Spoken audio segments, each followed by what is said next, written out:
Hello friends, இன்றைக்கி நம்ம என்ன பார்க்க போகிறோம்னா மீன் எப்படி பொரிக்கிறதுன்னு பார்க்க போகிறோம். சரிங்களா? இங்கே பாருங்கள், கடாயை அடுப்பில் வச்சுக்கோங்க. பாருங்கள், ஸ்டவ் ஆன் பண்ணிக்கோங்க. கடாய் சூடாகட்டும்.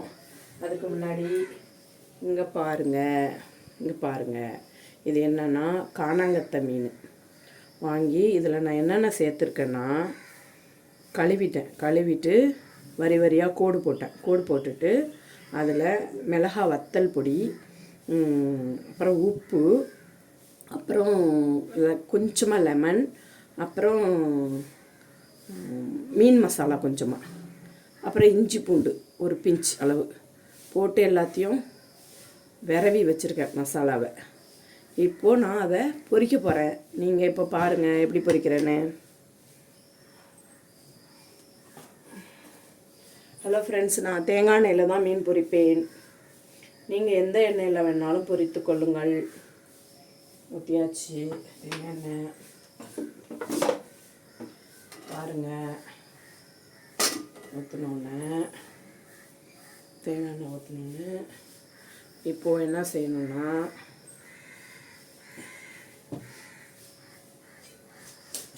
பாருங்கள், கருவேப்பிலையை இப்படி வைக்க வேண்டும். ஓகேங்களா? இங்கே பாருங்கள். ஓகே, இதில் மீனை இப்படி எடுத்து வைக்கணும். இப்படி எடுத்து வைக்கணும்.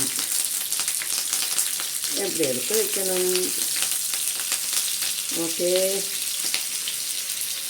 வச்சுட்டு மீன் எப்படி பொரியுதுன்னு பாருங்கள்.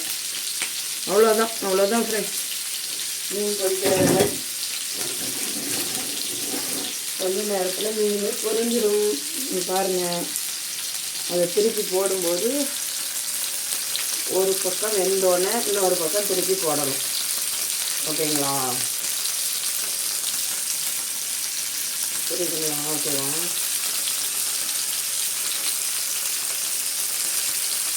ஒரு பக்கம் வெந்தோடனே இன்னொரு பக்கம் திருப்பி போடணும். அவ்வளோதான். இப்போ பாருங்கள், நான் போடுறேன்.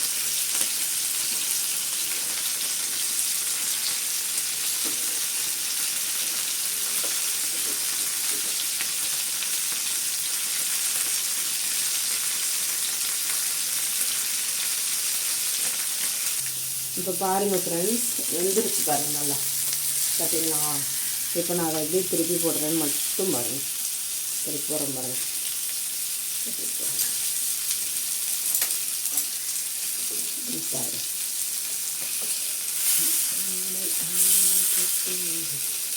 எனக்கு வர மாட்டேங்குது ஃப்ரெண்ட்ஸ். ஓகே, பாருங்க. நெக்ஸ்ட் வரல ஃப்ரெண்ட்ஸ். நெக்ஸ்ட்டு ஓகேங்களா? அவ்வளோதான். இந்த பக்கமும் வெந்தோடனே எடுத்து வச்சு சாப்பிட வேண்டியதுதான். வேறு எல்லாம் முடிஞ்சிடும். ஓகே,